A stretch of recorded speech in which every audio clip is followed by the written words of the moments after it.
Hello, everyone. Good evening and welcome to WatchHaus. I am your host for the evening, Thibble T. Dork. Don't ask what the T stands for. I don't know. I am joined by Game Haus beat writer for the LA Gladiators, who is wearing his standard uniform for the day, Zach Stenzel. And we are joined again by a special guest, none other than graphic designer for the Florida Mayhem and Mayhem Academy, right? I do some stuff for them. It's like Right. Okay. I do the important stuff Got whenever it. they Okay. have like a big thing. Yeah, the birthday announcements with the hats on the Lucio and Yes, stuff. very cute hats, roster announcement, fun stuff. Okay. Yeah. Anthony Antoine, please, Salzarulo. So welcome Howdy. aboard. To get us started, we always do a little segment called Resetting Your Watch, where we just talk about what we've been up to. I will start because this weekend was kind of crazy for me. I was at stage one finals. Season one would be way too soon. Which were insane. I mean, they were season finals level because that was a really good game. I've got a lot of content coming from the press conferences I attended. I got an interview with Janu out, which did really well. More features, more interviews, more off-season stuff. It's going to be awesome. The Open Division team that I do social media for, that Anthony here used to do graphics for, Triumph. Yeah, they're kicking off. I believe they're up 2-0 right now in Open Division, and they're in a weekly tournament, like right this instant, playing for their tournament lives and doing very well. So, Pog. And then Contenders is being Contenders in general, which I'll get to later. Zach, what have you been up to? My team was not fortunate enough to make it to the stage one finals after playing so well in week 4. But it's been nice to have a little bit of a break from writing, just enjoying some Overwatch, some really good playoffs, and man, that finals was something else. But I'm excited to get some more articles out. I'm ready for stage 2, and I'm ready for the Gladiators to start winning. Aren't we all ready for our teams to start winning at this point? We're all in that boat. That'd be great. Yeah, it would be real nice. It would be if Dallas figured out how to counter Sombra Goats and fusions just in general. That man sure likes punching trees. So instead of letting you reset your watch, Anthony, because that's not you're not one of us. No. We're just going to get into a little interview here and have you introduce yourself and then ask you some questions. So who are you? What do you do? What's your name? Where are you from? Hit it. So, okay, I got it. So, for people who don't know me, hi, my name is Anthony. I'm the graphic designer for Florida Mayhem, like Thibble said. I'm 19 years old. I'm originally from New Jersey. I've been doing graphic design for around 5 years now. I started just about the same time I started going into high school. I really wanted to do like Minecraft YouTube videos, and that was like my big thing. And I realized I need to make thumbnails, and I thought, what a better person than myself. So I decided to give it a shot, and basically from like 4 or 5 years, or I'd say like 3 years of just basically doing Minecraft work, I started to branch myself out. I went to college for graphic design. It didn't fit me, so I decided to drop out. And after that, I found a local job for graphic design. And then I found out more. I got like really into Overwatch around like September of 2018 is where I started watching like really everything, like Contenders, not just Owl.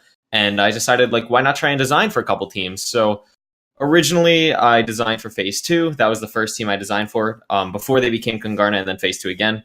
And from there, after Phase 2, I did Kungarna, I did stuff for Mirage, I did stuff for Triumph, Sky Foxes, Second Wind, basically every Contender team that had graphics at some point. And when Florida Mayhem was looking for a designer, the community was like, hey, you should hire this guy.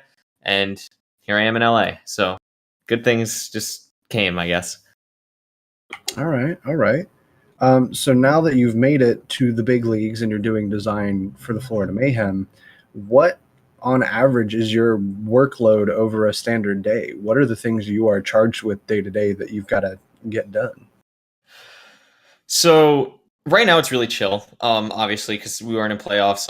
A lot of the team is in Florida, that including the staff. I didn't go, obviously. I'm here. Hi. But a lot of the people went, so there's really nothing for me to do right now. What I'm doing currently is I'm preparing a lot for the Stage 2 graphics. I wasn't really satisfied let me actually backtrack. So when I got signed with Florida, that was, I think I was like mid-February or so. So it was like right when the league was starting. So I didn't have like a lot of time like other teams to really prep for stage one and really try and build a style. So I kind of had to just go in with what they were saying and kind of just, follow the lead and, make a couple easy templates that could work. So because I had to do, the Twitter headers, the templates for everything, like all the very basic beginning stuff, thumbnail templates, all that. And I couldn't really get to focus on like cool one-time graphics. So in the beginning, it was a lot of just templating, figuring out what I want to do with the style. And now with stage one being over and a little bit of time to chill and reset, I've been really focused on making the comic style my own, and adding more of like my own elements to design in it. And I think people are going to really, really enjoy the stage two graphics that I've been doing. And yeah, the workload has been kind of odd because originally it was just a lot of hours I had to put in like manually, and now it's just I want to just spend my entire day doing graphics like all day. I'm so hyped for stage two and the graphics to come. Got it. Okay, so you talked about the comic book style here and how you've kind of made that your own and everything, or how you're working towards making it your own, I should say. So whose idea was that style initially, and how have you transitioned into, taking their idea basically and running with it as your own designer? What's that process been like? So I think actually a lot of people are confused on Twitter, at least in the beginning. I think I've cleared it up a bit. I wasn't the person that came up with the comic book style. When John, the president of Florida, came with me with the job, like before I got signed, he obviously wanted to see what I could do because they were planning to go with this style for season 2 of Overwatch League. So he said, "Hey, we really like you. We want to see if you can do this style." And that's the first time I heard about it. I think that Rachel, our creative director, head of content person, came up with it originally. And yeah, at first it was really, really challenging for me because I've never done anything. Usually with comic books, like it's very hand drawn. There's a lot of illustration aspects to it, and I'm not a strong illustrator. That's something I do struggle with as a designer. It's probably my weakest part. So experimenting with this style and having to do things that were really out of my comfort zone for an owl level quality was super difficult in the beginning, and it really worried me going in.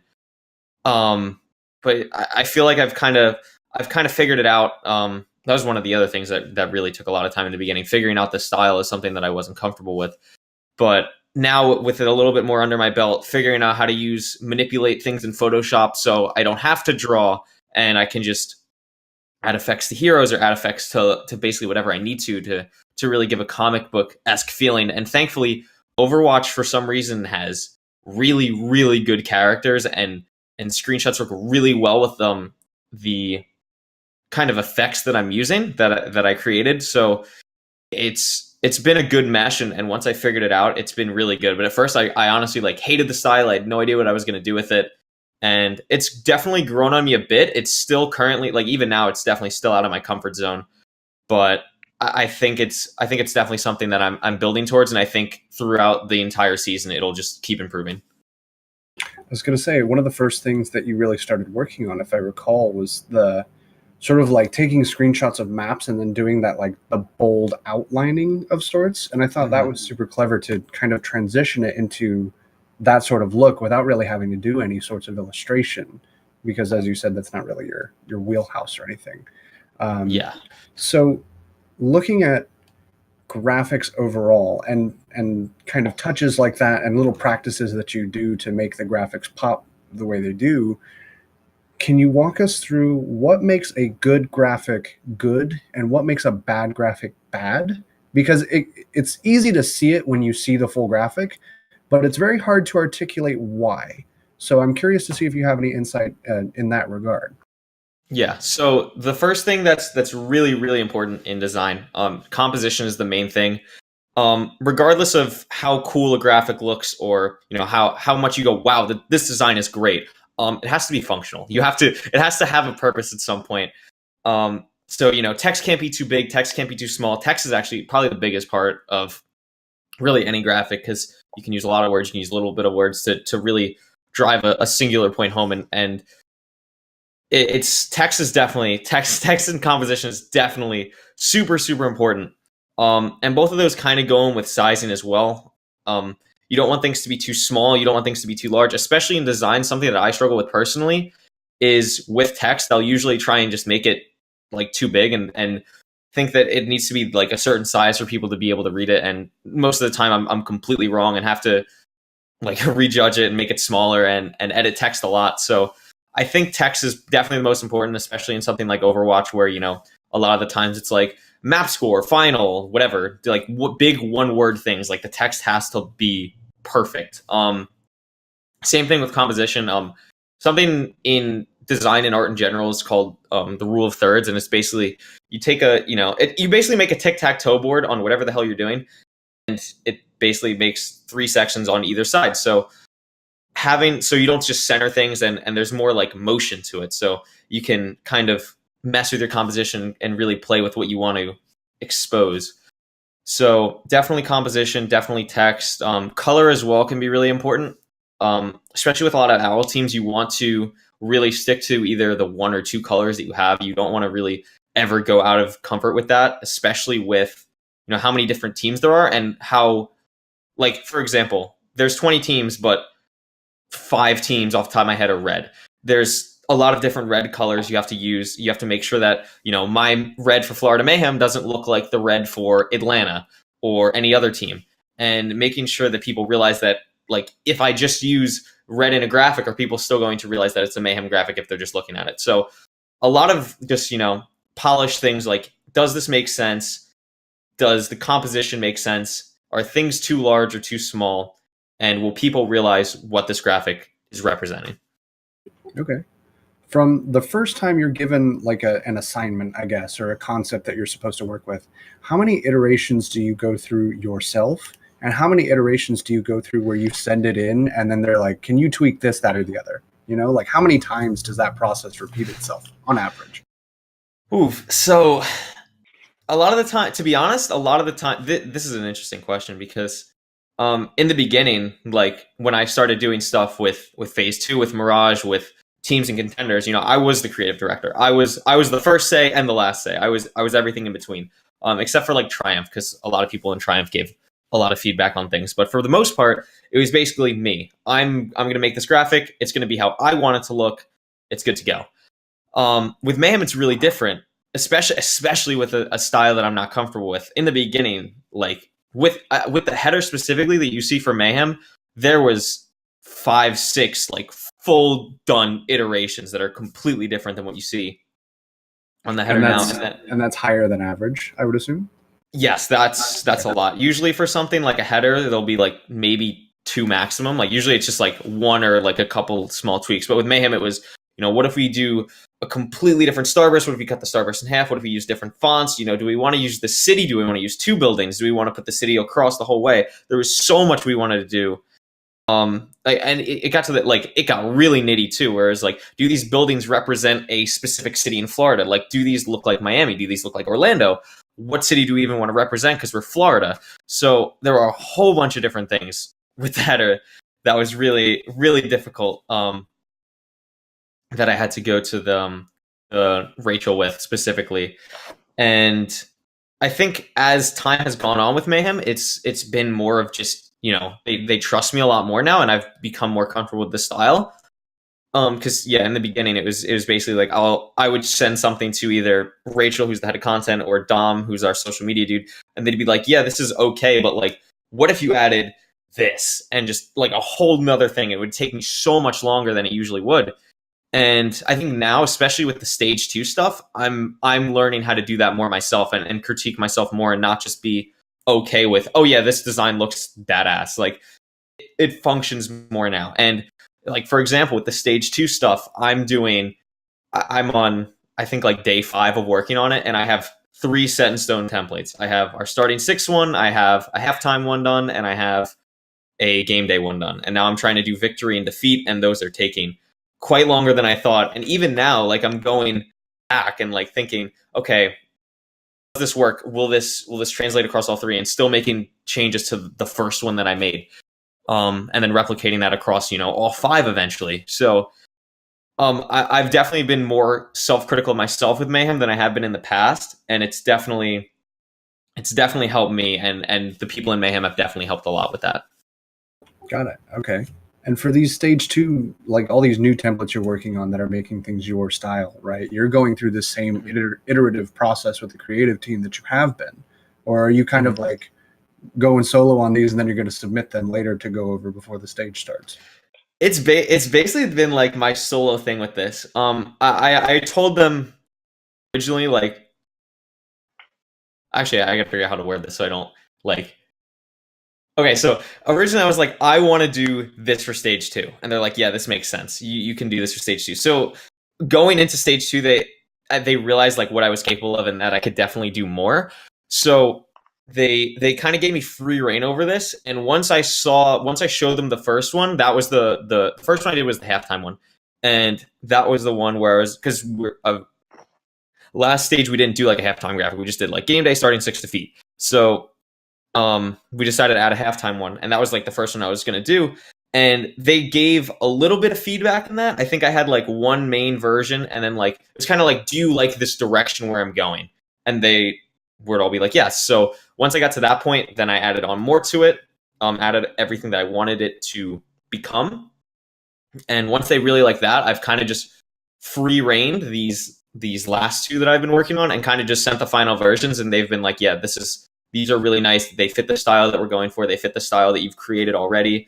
So it's been definitely more me over the course of this, and I think it's been going really well. Got it. Okay. We've got a couple questions in chat. KT's is one I believe we will answer a bit later, but I could go over Mallory's right now, rather. What's another theme you think you would like to try outside of the dope comic book aesthetic? Any cool Photoshop ideas that we might see in the future? Smile. I think this whole season for Mayhem is going to be the comic book, because we want to stay consistent throughout. In general, not just for Mayhem, the neon stuff that we're doing with Mayhem Academy right now, I really like. That's something that's a lot more in my wheelhouse, with, you know, high contrast, bright colors, grunginess. Like, that's me. That's why, like, those graphics take me like that much time. Like, those are completely easy. I can bang those out. You are pretty grungy. Oh yes, Sorry. I know. I'm definitely the epitome of grungy and goth. I know. But yeah, that style I really, really enjoy. I think with Mayhem, if I was the creative director of Mayhem, if I was like, what do we want to do with this style this season? I think my original thought probably would have been maybe something, I don't want to say tropical, but I think it's also going to show in the stage 2 graphics a little bit. I've been utilizing the palm tree a lot, because I'll be honest, the Mayhem logo is horrible for design, because it's not symmetrical either way. It's not symmetrical vertically. It's not symmetrical horizontally. It's a big M in the middle, and then you have a palm tree sticking out. So I'm like, okay, instead of focusing on the M like normal, why don't we try and focus on the palm tree part? And that's kind of been a design element that I've been utilizing more within the comic book style. But I feel like that would have been a cool avenue to take as well if we weren't doing a comic book thing. Would that just give you an excuse to like sip smoothies all the time, though? Is that really? Exactly. Yeah. Okay. I like it. Like, oh, I gotta take a trip to Hawaii. I gotta get some inspiration and call it a day. Don't you hate when that happens? You just have to take a work expense trip to Hawaii. What a problem. All right. So we've talked about good graphics and what makes a good graphic good. Sorry, the police are here. What makes a good graphic good, or what makes a bad graphic bad? But what about designers? What makes a good designer good at their job? And what makes a bad designer consistently put out really bad graphics? I think we're going to talk about certain teams later that need to improve. But I think the main thing throughout all of those things are that they're complacent with what they have.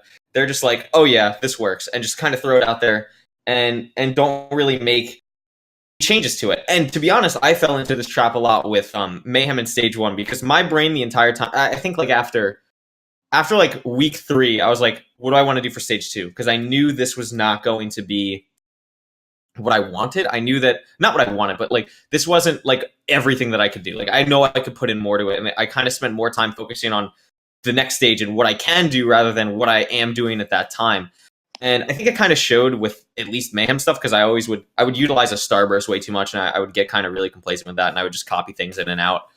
But I think I can get away with it because, you know, I have a background in design. I've been doing it for a long time, and I can still make things, you know, different in a sense. But when you use the same template over and over and over, that's just showing you're complacent and you're not trying to actually improve yourself. To be a good designer, like, you have to never be satisfied in what you're doing. And something that I did personally, and I know this goes back to, you know, Minecraft, but it kind of relates to design in general. Something that I did whenever I made like thumbnails or anything, I would always redo my text every single time. Like, I wouldn't save a layer style preset. I wouldn't save like any way how to do it. I would always remake it every single time because I wanted to just learn how to do it. I wanted to just be better at it every time, and, you know, not memorize the numbers that I'm using to make an effect look good. I wanted to be better every time I make it. So I think limiting yourself as much as you can from templates, for the most part, obviously for some things, like, yeah, for a victory or for stuff in Overwatch, like, you're going to have a template, but making everyone significantly different is really, really important. And always utilizing, you know, your ability to improve is huge. All right. Let's see. Where are we at? Let's go for a quick chat question again. How big has the transition between New Jersey and LA been? I think there's a lot of ways to. So for people who are in the chat that don't know me or don't follow me as much, I have a lot of stomach issues. I can't eat a lot of food. Thibble will make fun of me on this a lot, and it's fair because I can't eat food. So my entire I've basically eaten like the same thing for like the past like 4 or 5 years of my life. Like 4. And yes, it sucks. And that was like one of the main things I was concerned about moving out here. I knew I was like ready for, because I'm also like, I'm young. I'm 19. Like, and most kids my age are in college or doing whatever. But I was ready to move. Like, I was totally fine being on my own. I was just really worried about food, and I've kind of figured that out. Basically, all I do is just eat Subway and just custom make everything, and it's really easy. But like, the transition itself has been really easy. Mayhem made it really, really easy to get me out here. And the transition, the flight out was great. Mayhem has been really, really accommodating and helping me out in a lot of ways. And I think, like, if they didn't like give me housing, or if they didn't help me out, like, with housing or with people within the content team, like, because everyone in the content team in Mayhem is very, very close. Like, we'll go out and do things like once a week, and you know, we'll like go food shopping together or whatever. So we're all really, really close. And if I didn't have them and I had to do these things alone, I would be much more concerned about it. But people in Mayhem have made it really easy, and it's been really awesome. It's definitely better than South Jersey. Got it. Okay. So let's kind of dive into the meat of this interview here now. You made a tier list of Overwatch League teams and their graphics. Can you walk us through the tiers, who's in which tier and why? And yeah, sorry, just where you placed them and why. Let's go with that. Yes. So I'm looking at this. We wrote it down in a doc, and we wrote my old one that I used in a doc. I would like to state that Vancouver is miles above everyone else at this point. Like Hangzhou is miles above everyone now. Titans, after what they did with their posters, with all the stuff they did for playoffs, is so impressive to me. And they, like, not only do they have an amazing team, like, in Overwatch, they have amazing photographers. Shout out to Jess, she's amazing. Everyone from Level 99 that does stuff for Vancouver is absolutely phenomenal. They have people like, the Vancouver stuff blows my mind. Like, it's honestly just completely blows my mind. Obviously Hangzhou is amazing, Nixel is amazing, Gladiators is amazing. I think those are like the big 4 right now. When Stage 2 comes out, I will feel very comfortable saying that Mayhem is in that tier as well. Obviously, I'm not going to say that now because I don't believe that my work right now with Mayhem has put myself there, but next stage it definitely will. So within like that tier 2 section, I have Chengdu because their art is amazing. San Francisco Shock because their drawn stuff is amazing as well. Along with they have a very set style that I enjoy as well, and plus their social media in general is just on point. I put Florida in this tier for us. and then I put Philly in this tier as well. I think just us and Philly have very, very like consistent designs. We follow our branding very well, know what we're trying to accomplish. In tier 3, we have Houston. I really like their stuff. I actually wanted to put them higher, but when I did this on a live stream, people weren't as hyped on their stuff, so I moved them to the top of tier 3. Toronto stuff is really good, but they're relying a lot on old templates, and you can very easily tell when it's an old template from someone from Katie before she got released, and then stuff that they're making now. So they're kind of in the middle-ish ground. Shanghai stuff is really good, but I'm not completely sold on it. I want to see more. I think they need to incorporate Overwatch as a game itself more into their stuff, but I think they have a lot of potential. And then Dallas at the bottom of this tier, because they have a very, very good idea of what they want to do. They just don't, I think, execute it to the best of their ability.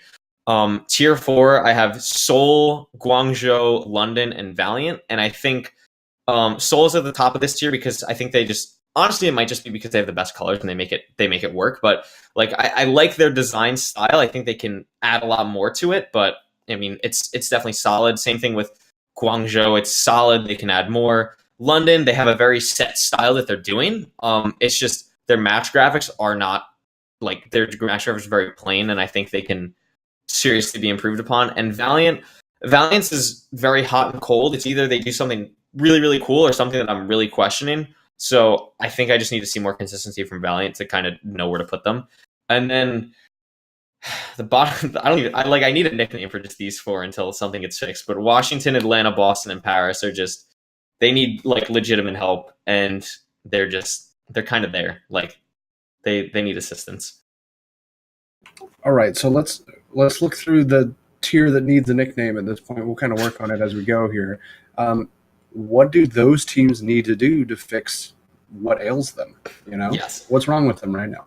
I when you sent me these questions, I was very excited to write notes because I wanted to really thought about it. I was like, what can each team legitimately do based on the 4 horsemen of the graphics apocalypse? They really are apocalyptic situations with those 4 teams.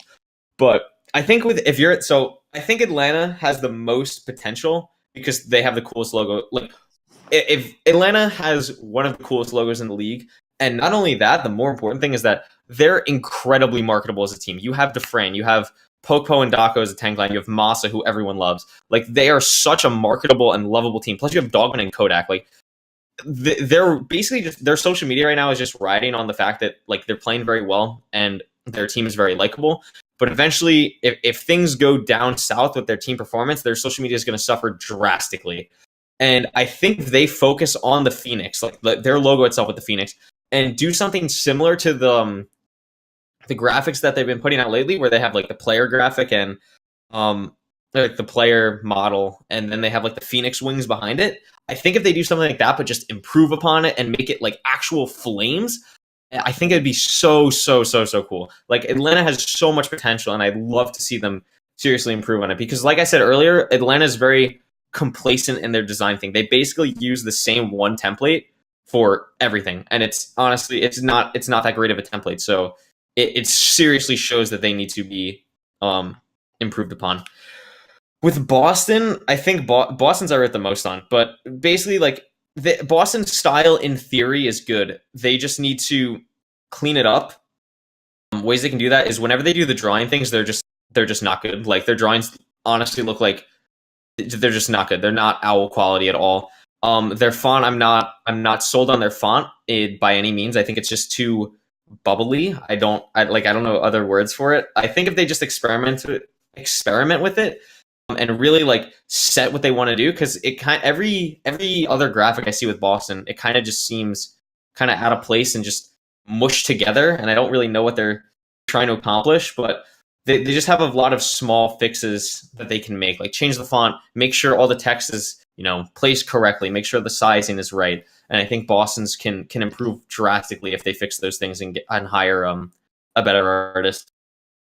Washington is basically you need to either have the person who draws the art graphic that they made, or the player headers, or the social media things, or not the player headers, the player announcements that Washington did, to hire that guy officially and have him or not even hire him, just commission him to make like game templates, like game day or like scoreboard templates, because his style is amazing, and it's honestly, with me, it's synonymous with Washington at this point. And the quality, or the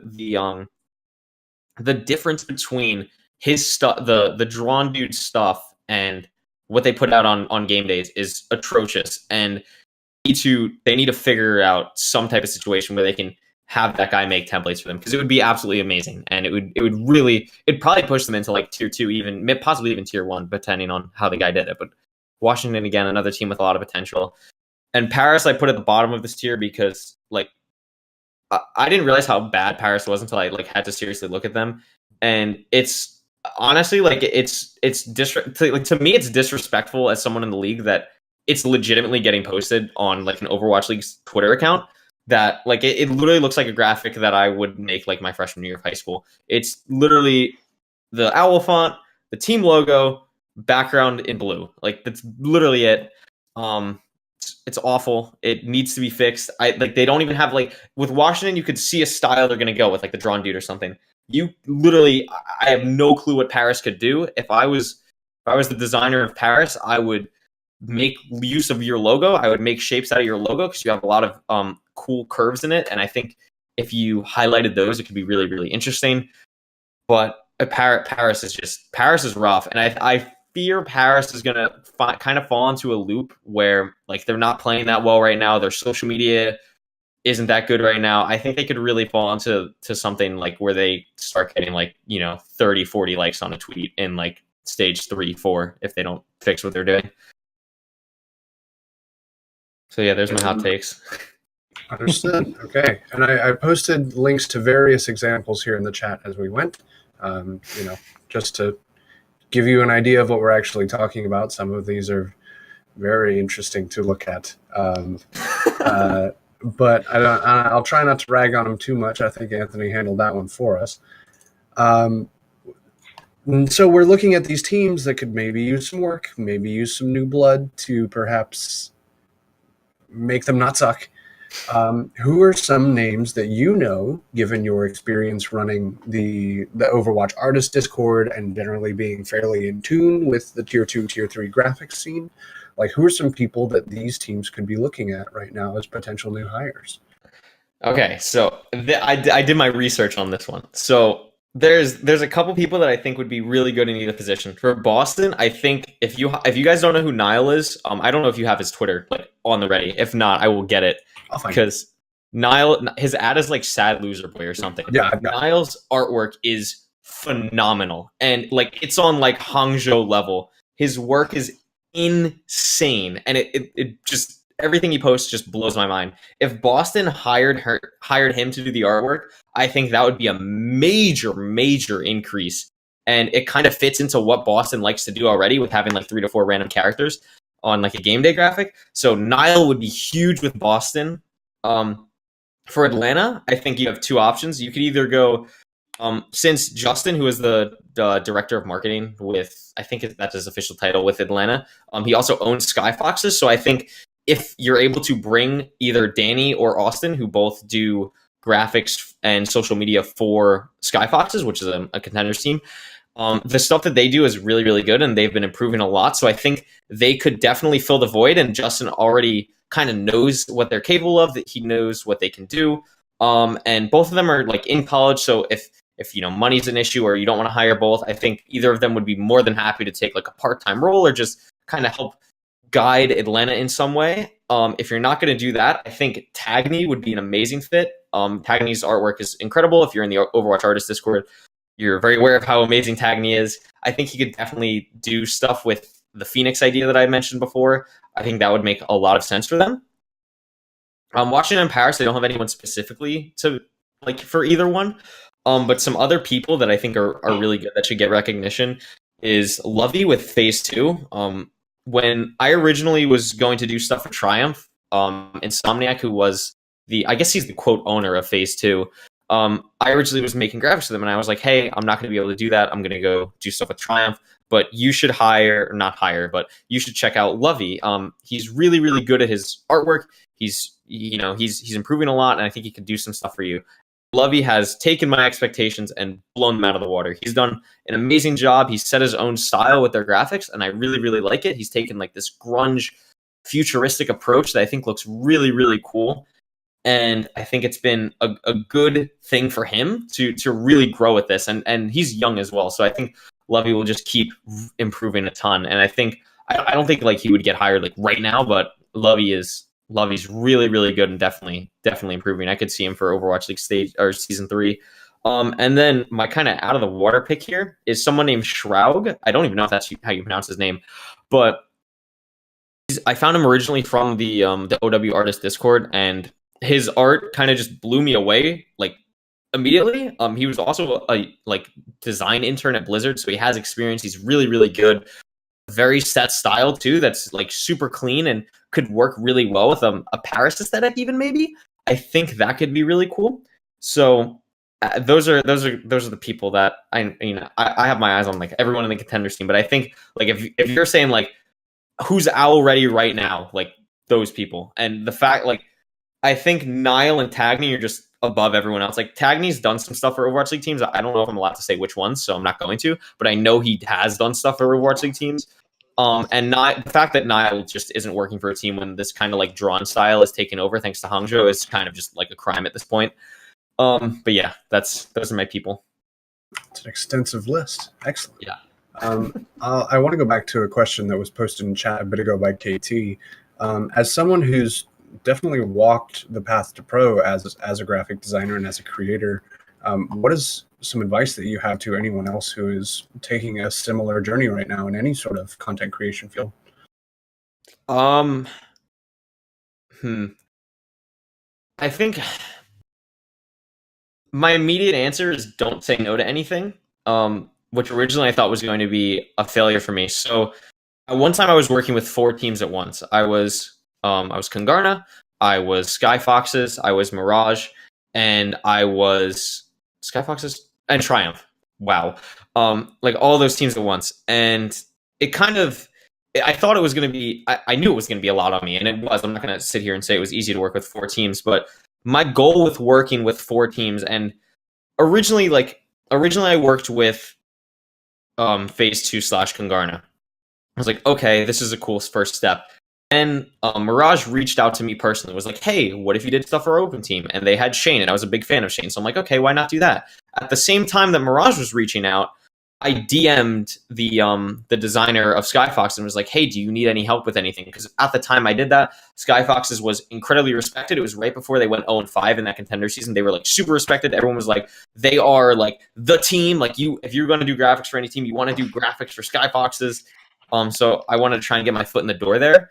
And I got the answer back, and I started doing stuff with Skyfoxes. And right after the first game of their contender season, the designer left. So instead of me just making like one graphic, I was then going to do all the graphics for Skyfoxes. And then around that same time, Danny, who is an analyst for Atlanta Reign, messaged me and said, are you looking for anything? I got this guy who is looking for a graphic designer. And at the time, it was before all the Owl teams were announced, and people thought Pure or Brad was like connected to one of the teams, and he's like, yeah, he's connected to so-and-so team, you should reach out to him. And I thought, like, here it is, I'm going to Owl. And no, it was Brad reaching out to me about Triumph. He's like, hey, we have this really cool idea.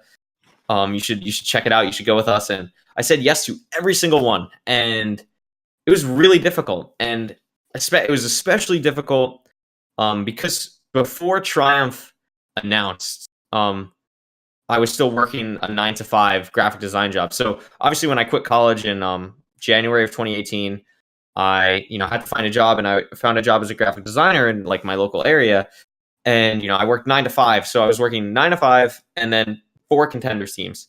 So that was fun, but it was a lot of work, and I had the luxury of not having to go to like in college. You have to like if I had to study and legitimately like classes that were at night, like for example, like all these contender games where I have to do graphics for are at nighttime after my job ended. So I was super lucky in the fact that I was able to do these like, oh, here's our score right now, and I can make it at home and not have to worry about like what graphics are we going to post. while I'm in a class or something at like 8 p.m. So that was super, super lucky for me. And it kind of fell that way. So I think if you just literally, like, it sounds so cliche, but the only reason I'm where I'm at right now is because I literally worked my ass off. Like, I literally would wake up and design for 16 hours and not move from my chair. And I needed to do that for 4 to 5 months to really get my foot in the door. And if I wouldn't have done that, I would not be here right now, and I would still be working at my job. And the day that Triumph officially announced, January 4th, it was the last day I was working at my job too. I put in my 2 weeks before that. And the day Triumph announced, I quit my job, and I was able to fully focus on building Triumph and building all these other teams that I wanted to do. And the reason I was able to get Mayhem as well, I'm really dragging this out, but the reason I was able to get Mayhem in the first place was not only did the community recommend me to Mayhem, but people in Mayhem recommended me to John. One of those people who were very, very important was Bare Hands, or Scott. Bare Hands saw my work with Triumph. He's like, this is the guy, and told John that it's the guy, and John then reached out to me about the position. So working with these teams just kind of got my foot in the door everywhere that I could. And I'm not gonna lie, it was incredibly, incredibly tough sometimes. Incredibly tough to really think about, like, is this all worth it? Am I really, am I really gonna make anything out of this? And I just my entire thought the entire time was, what else am I gonna do? Like, I don't want to work 9 to 5 making boring graphics for Sal's Pizza. Like, I want to do something that matters, and doing something like this means so much to me. It's something that I'm super, super passionate about. So being able to really put my stamp on something and make it my own was something that I was super proud of to do for multiple contenders teams, and just completely, work as hard as I possibly could for as long as I needed to get to where I am now. Got it. It's a hell of a journey, man. It's quite something.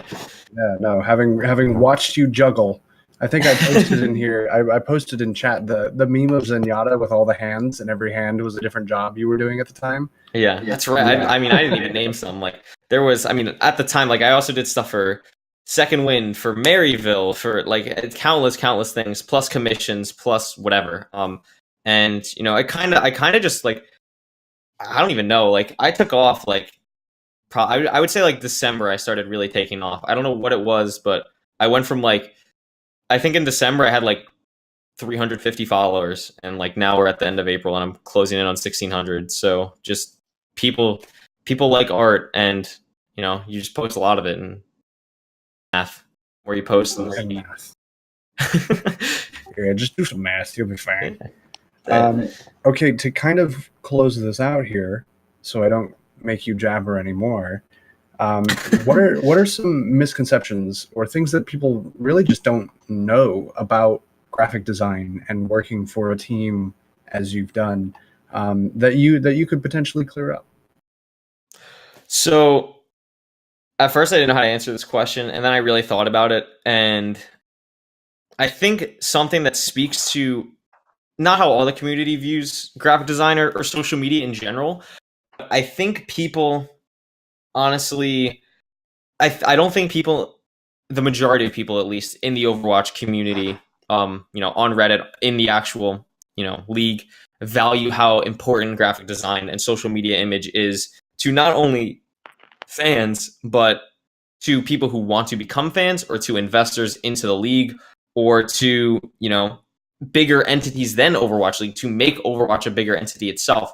And something that sticks out in my mind with this is when Justice posted the graphic where it literally looks like they printed it on a piece of paper, and it was cropped horribly, and I posted that here in chat. Yeah. Yes, I was livid when that, I was in a call with someone at the time, and I lost my mind. I was like, this is ridiculous. This is horrible. They should be I still believe they should, it should not be allowed. Blizzard needs to step in with in that situation and just make it not okay. Because if you want to make Overwatch League look professional, and you want Overwatch League to be considered a franchised sport in America, the teams need to look like franchise sports in America. If you look at any professional team social media in basketball, hockey, football, anything, you're going to see top quality social media, top quality graphics, top quality everything. If you think that what the teams that I listed before, Atlanta, Boston, Paris, I'm forgetting the last one, Atlanta, Boston, Paris, Washington. Thank you. Like if you think that they're okay, like that's just it blows my mind. Like it's unacceptable completely. And Blizzard, I'm hoping that these things won't be issues in season 3, and the league can grow from everyone looking more professional. Okay. Let's see. I'm trying to think if I have any follow-up questions to that, but that's kind of pretty clear cut when I think about it. Zach, do you have anything? I know you've been kind of quiet. I feel bad. Are you good? No, it's have you okay. been sitting and waiting? I've been enjoying this. Has been really, really cool to like learn about, because I didn't know anything about kind of the graphic design side of things. But it's really, really cool to see it from the perspective of someone who's just full on living it. And like you were definitely full on living it to the max, doing every job imaginable. And I mean, hey, look where it got you. So exactly. And you have very cool graphics. You have very cool graphics of Gladiator. Your guys' stuff, A1. I don't have to roast you guys on stream. It's insane. Dude, their most recent Wallpaper Wednesday with the Genji wallpapers. I literally screamed in the office of Mayhem. I was like, "This? Do you see this? Like, I literally look at. Do you guys see this? This is look incredible. at this. I literally lost my mind. It's like, this is insane. I love having that reaction as a content creator. Yeah. Just like you see something that's so good. Like I read Internet Hulk's birthday recently passed. He would have been 32. Mm-hmm. Team Liquid posted like an interactive, like motion activated like biography, multi-chapter, extremely extensive. It had everything. And as a journalist, I lost my mind. I was on a train and I was just sitting there like shaking in my seat. Like this is so well crafted. So to see stuff like that as a graphic designer, as a journalist or anything like that, it's a motivator. It shows like I want to be able to do that. I would love to be able to put out pieces like that consistently, because if I hit that level, other people are going to scream at my stuff, which I feel is going to happen for Florida here in stage 2. I'm very excited. The things I've seen. Yes. So I want to transition out of the interview here. I think we have consistently covered a very large amount of stuff, and I want to talk about some news. There's been plenty.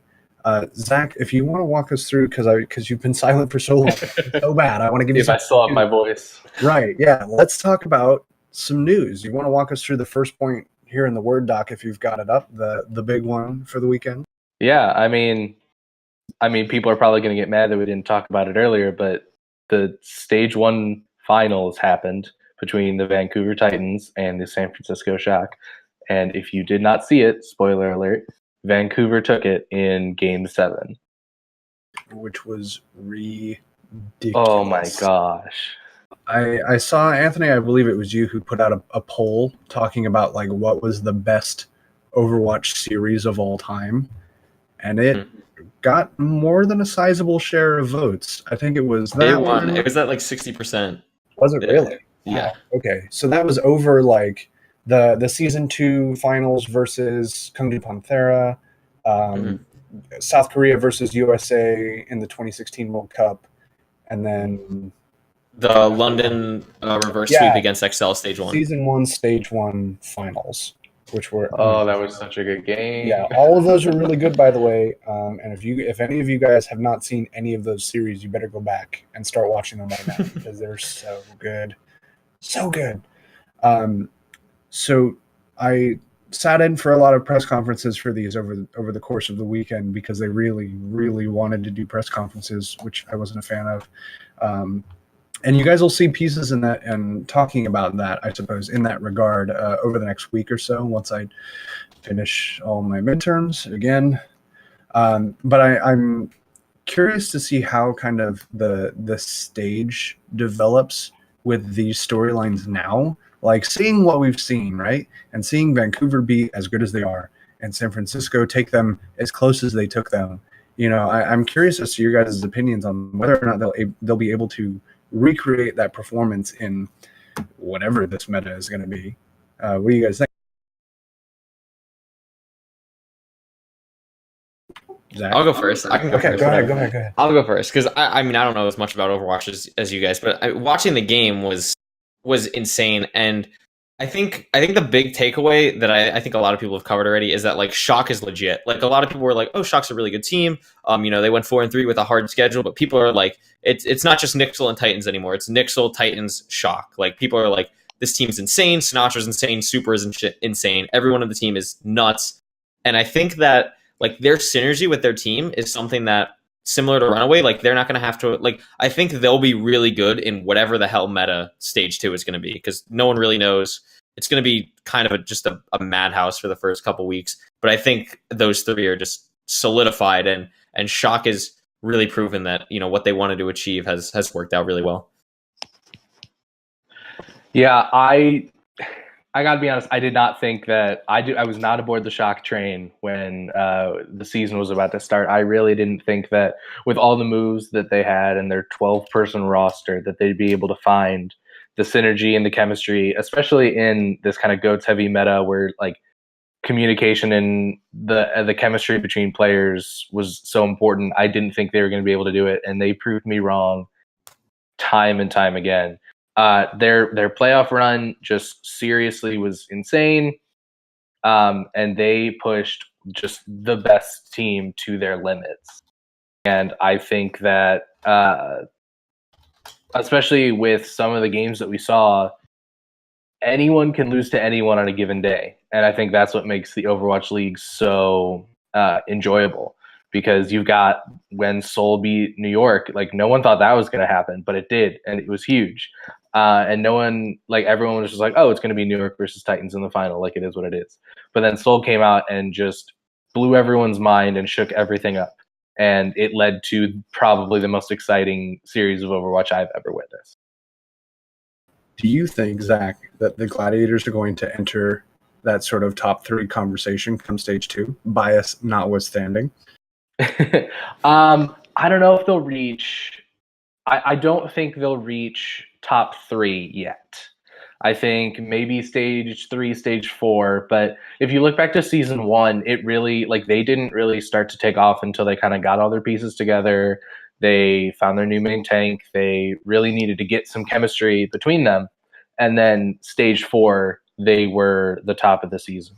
And so I think that with all the new pieces that they brought in, some of which who had never played in the Overwatch League before, some of which who had not played with some of these other people before, their week 4 where they won 2 games really showed the potential that they do have when they're all playing together and they're all playing as a unit and they're really on. So I think stage 3 they maybe could be, and I definitely expect them to make playoffs stage 2. Okay. I want to do a quick segment with the two of you. This one will be pretty short because we're already hitting an hour now.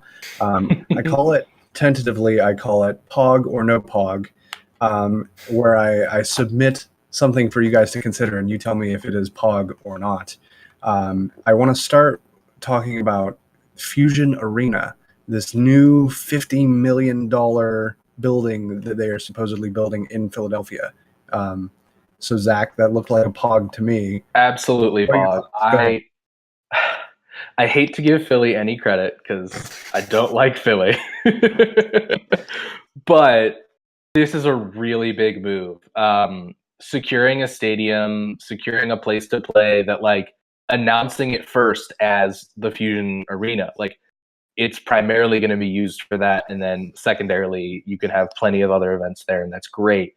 But I think that because we're going to see more season 3 is supposed to be where all geolocation, and so everyone's going everywhere, and to have such a big stadium, even if it won't be ready for season 3, just to be able to announce that and to kind of be the first one to do it, other than the obviously cheat answer of whoever's going to be playing LA. I think that's really huge and a great step for the Overwatch League. All right, Anthony, Pog or No Pog? It's massive Pog. This is the biggest Chad move by Philly of all time. I as someone from South Jersey, I've been to the sports complex to watch 76er games where it's it's such a cool layout because they have the baseball arena. They have arena. They have the baseball field, the football field, and the basketball field, like all in this giant area, and it's literally like all next to each other. And how they're laying it out, or how they like say they're laying it out, I think it's gonna look so sick. And to have like an esport arena, like specifically for esports in that same area, is like, obviously it's a lot smaller, but like in that area is just so cool. And it's gonna be like, if I go home and watch a Sixer game and see that arena, like that is insane. Like that blows my mind. So Philly doing this is really sick. Got it. Yeah, I think it's going to be really interesting to see how teams compete with that. Because yes, they're first, and they certainly look flashy with the getting the concept out there, and the video in and of itself was really cool. But overall, man, I'm very interested to see how other teams try and show off their stuff now that Philly has shown theirs. I'm also interested to see if any other teams are going to be able to implement it for season 3, because it looks like Philly's not going to be able to, and that often happens. Like I'm currently living in Nashville, and they've got the new Major League Soccer team who's supposed to have this brand new stadium, but it's not going to be ready until, I think they said 2021. So they're playing 2 seasons over at the Tennessee Titans stadium. So it's exciting because you have the prospect of this new thing, but you also have somewhere else to call home. It'll be interesting to see what these other teams do if they're not able to get it ready for season 3. Right. Yeah. It should be interesting to see if they like rent out a space, or like, hey, can you give us like 2 sections of the huge football arena? Can we borrow Gillette Stadium, but only like a third of it for a second? Something like that. Next up on Pog or No Pog, a PTR update dropped like not even 2 hours ago at this point. There's a buff to Junkrat's long range capability, which sounds terrifying. And Reaper's Shadow Step was buffed to make him invisible while he does it. It happens faster, and he can shadow step onto things that break, like railings, etc. Anthony, Pog or No Pog?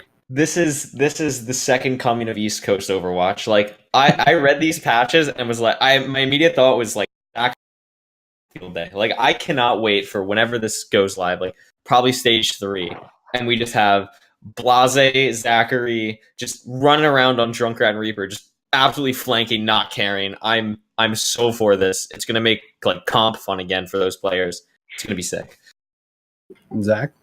You look like a Pog again. A Junkrat main, so any buff that I can take, I will get, because he's just so much fun to play. I mean, everyone loves to dabble in Reaper time and time again, but I think that this is pretty big, especially disrupting what a lot of fans have been not happy with the GOATS meta. I think the players enjoy it some, at least some that I've heard, but I think it'll be interesting to see. For sure. Okay. It was kind of an experimental segment, so we're going to cut it there. But good. Thank you for the Pogs. Pogs all around there. I'm going to go through a quick Contenders Minute to kind of update everybody on what's going on in Contenders, because you should always know. That's kind of my job. North American Contenders are going on right now. The Montreal Rebellion got their first win against Center of just Bermuda, which was an interesting game in and of itself. The Gladiators Legion beat Uprising Academy, and Fusion Uni is currently facing off against the Chickens, whose social media is done by host and friend of the show, Connor Goopy Canoopy Knudsen. So good on them. Definitely watch Second Win versus Mayhem Academy, by the way. That game is going to be amazing. Mayhem Academy are currently undefeated, so I'm interested to see if Wub and Mangachu can keep them that way. South America should be done by now, I believe. Fury was going up against Clarity. Low-Key Esports versus X10 Esports was ridiculous. Like a really good series. In Europe, there was a Grand Finals rematch last week, which was awesome. Giganti versus Angry Titans. Angry Titans were actually able to win this time and are currently holding undefeated 4-0 alongside British Hurricane, who are also doing like really, really well. So good on them. In China, Billy Gaming, which is the Hangzhou Spark Academy team, T1W, who are just really good, LGE Huya, who are the Chengdu Academy team, and Flag are all undefeated right now. All 2-0, and all looking very, very good. There's like a quartet of teams trailing behind them, but really those guys are currently the front runners. The region is chaotic. Oh yeah, we've got Kenobi in chat. Hello. Yeah, LG and Billy are the best teams, says expert in Chinese contenders, Kenobi casts. Trust him. In Korea, Runaway are doing Runaway things, as Runaway does. But there are tons of teams close behind them. WGS, MVP, Gen G, and O2 are all 2-1 right now. And the O2 Blast versus Runaway game last week was insane. It was a very close 3-2. Not many teams have done that to Runaway in the past ever. So check that out. And in the Pacific, Talon Esports are still doing what Talon Esports do, which is win all their games all the time. But Global Esports and Cyclone Coupling are both very close behind them. Global Esports does not have Kefri anymore, by the way. I still get people asking me where Kefri's at, and the answer is not on that team anymore. So there you go. Any closing thoughts from you guys? We're right about at an hour here, so I'm curious to see what you guys have thought about the experience so far, or anything you're looking forward to in the coming weeks as we look towards stage 2. I don't like in stage 2 is I'm just excited to see what the meta is going to be, and then after Zach talks about what he's excited about, there were like 2 other questions that I wanted to answer if you don't mind that were from the chat. Oh right, yeah. I saw one. It was from KT.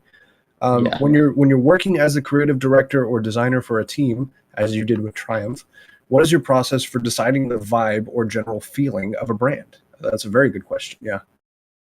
I think with Triumph specifically is kind of different than the other ones, because with Triumph, like there were a lot of other people that were putting in their feedback, and I think each one I would just my main goal wasn't even thinking like for the brand specifically, because I was working with so many different things. It was how can I make each one unique, and how I kind of did this is with the logo. So Sky, for example, Congarna's logo, the one that I remade for them, is a crown. It's very dark. So I knew that I wanted to do something black and white with their logo, focus on the gold color that is utilized, and make that like the dark grungy one. Sky Fox's is more, light and airy. So I decided to like add some like cloud smoke effects, make it really fit to around their logo. With Mirage, again, like a gold dark team. So Mirage and Congarna were the 2 that were kind of getting similar to each other. So I wanted Congarna to be a little bit more grungy and dark, and I wanted Mirage to be more like glow and like focus more on the gold aspects than the black, and really make the gold pop. And that's why the heroes, when I did it, had like the gold accents instead of just being fully black and white. And then with Triumph, again, it's more like light and airy. I wanted to really focus on utilizing the fonts and the logo that we chose, and I wanted to really make something that was more professional rather than esporty to anything else. Okay, and then our second question, if I've got this right, is what are things that designers overlook the most when putting out any design? I think like designers don't really know when to really like stop. Like I have that problem with me. Like I'll always try and add more and more and more, and it's always good to look at a design and know when it's done, and to also look at a design and know when it needs more. I think those are 2 things that are really difficult to learn, but if you practice them and really take a step back from what you're designing, I think it can help a lot. Okay. Did you see any others that I missed, or were those the 2? I think those are it. I think we're good. Okay. Awesome. So before we go, give us some last minute plugs. Talk about where we can get a hold of you if anybody else thinks of questions after the fact, so on and so forth. Yes. So my Twitter is at AntwinPlease, ANTWNPLS.